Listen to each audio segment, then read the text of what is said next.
ABN Marathi news मध्ये आपल्या सर्वांचं स्वागत आहे। ताज्या बातम्यांसाठी एबीएन मराठी न्यूजला सबस्क्राइब। सोलापूरच्या विकासासाठी अजित पवारांचे मोठे योगदान। किसन जाधव। श्री रेवणसिद्धेश्वर मंदिर परिसर सुशोभीकरणासाठी उपमुख्यमंत्री अजित पवारांच्या सहकार्याने किसन जाधवांच्या प्रयत्नातून 50 लाखाचा निधी। पालिका आयुक्त डॉक्टर ओंबासे धर्मराज काडादी यांच्या हस्ते श्री रेवणसिद्धेश्वर मंदिर परिसर सुशोभीकरण कामाचे शुभारंभ। विजापूर रोडवरील मोतीबाग येथील श्री रेवणसिद्धेश्वर मंदिर हे एक महत्त्वाचे धार्मिक स्थळ आहे। हे मंदिर भगवान शिव आणि सिद्धरामेश्वर यांना समर्पित आहे। सोलापूर शहराच्या मध्यभागी असलेल्या या मंदिराला खूप मोठा प्राचीन इतिहास आणि धार्मिक महत्त्व आहे। याच मंदिराच्या सुशोभीकरण कामासाठी राष्ट्रवादी काँग्रेस पार्टीचे राष्ट्रीय अध्यक्ष तथा महाराष्ट्र राज्याचे उपमुख्यमंत्री अजित पवार आणि प्रदेशाध्यक्ष तथा खासदार सुनील तटकरे यांच्या सहकार्याने प्रदेश उपाध्यक्ष किसन जाधव आणि नगरसेवक नागेश गायकवाड यांच्या विशेष प्रयत्नातून नागरिक स्थानिक स्वराज्य संस्था परिक्षेत्रात अधिसूचित विशिष्ट नागरिक सेवा व संहिता पुरविणे सन 2024-25 या हेड अंतर्गत श्री रेवणसिद्धेश्वर महाराज मंदिर परिसर सुशोभीकरण कामासाठी 50 लाखाचा निधी उपलब्ध झाला।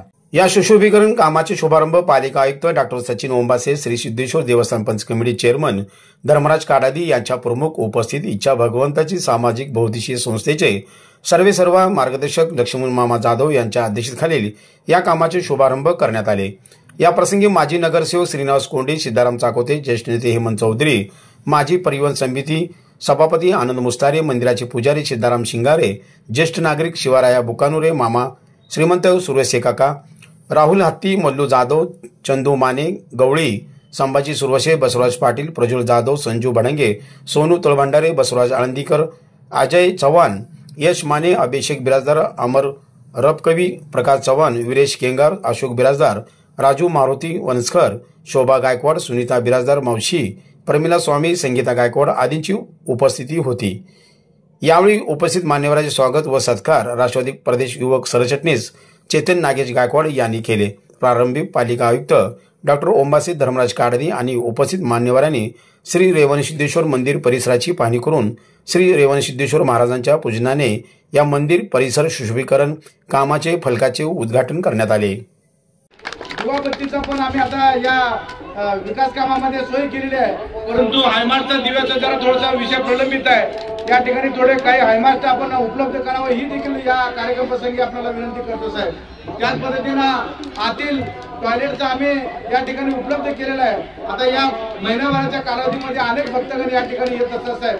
या ठिकाणी आपण टॉयलेटची सुविधा द्यावी ही आपल्याला विनंती करतो साहेब। आणि आमच्या भागासाठी आपण सातत्याने सतर्क आहात। आम्ही कोणतेही निवेदन तुमच्यावर आणल्या तातडीने तो मार्गी लागतो हा माझा स्वतःचा अनुभव आहे साहेब।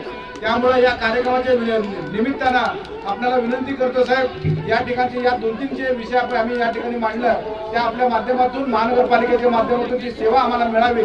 आणि राज्याचे उपमुख्यमंत्री अजितदादा पवार साहेब हे सातत्यानं सोलापूर शहराच्या विकासाबाबतीत सातत्यानं बारकाईने लक्ष ठेवून आहेत।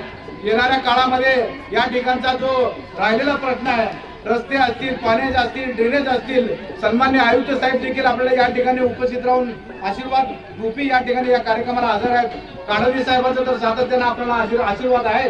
येणारे उर्वरित प्रश्न देखील सन्मान्य आयुक्त साहेब आपण सोडवावं आणि काडादी साहेब आणि सर्व सिद्धेश्वर देवस्थानचं सातत्यानं असंच आशीर्वाद आमच्या परिवारावर राहावं अशी आशा व्यक्त करतो आणि आपण आलेल्या सर्व मान्यवरांचं या ठिकाणी स्वागत करतो।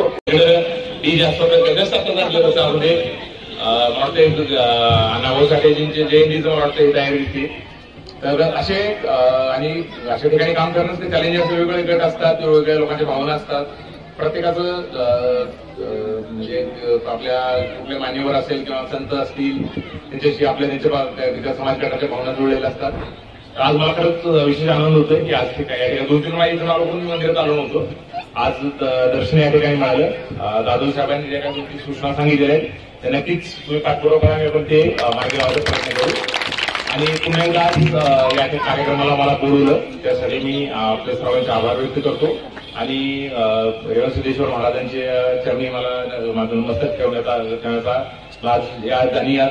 श्रावण महिन्यातला हा रविवार आहे आणि पालखीचे दर्शन घेता त्यासाठी सर्वांचा मी आभार व्यक्त करतो। जागेत त्या ठिकाणी पण तिथेही खूप अडचणी आहेत, त्यामुळे आपण ज्या हक्काने आम्हाला या ठिकाणी महापालिकेच्या माध्यमातून जनावर बाजार भरवण्यासाठी ही जागा देत होता, आज जर काही अडचण असेल, शक्यतो या ठिकाणी दिलं तर चांगलंच आहे जोपर्यंत मोकळी येते, परंतु आपला काही प्लॅन असेल ह्या जागेवरती ते वेगळं करायचा, तर आम्हाला पर्यायी जागा जर त्या ठिकाणी दिली तर मोठ्या प्रमाणात जत्रेला जे काही महाराष्ट्र, कर्नाटक आणि आंध्रमधून मोठ्या संख्येनं म्हशी आणि बैल गाई यांचा व्यापार या ठिकाणी होतो, तो व्यापार अतिशय चांगला होण्याच्या दृष्टीनं तर आम्हाला पर्यायी जागेची सोय आपण महापालिकेच्या माध्यमातून करावी, अशा पद्धतीचा एक विचार आपल्यासमोर ठेवावा.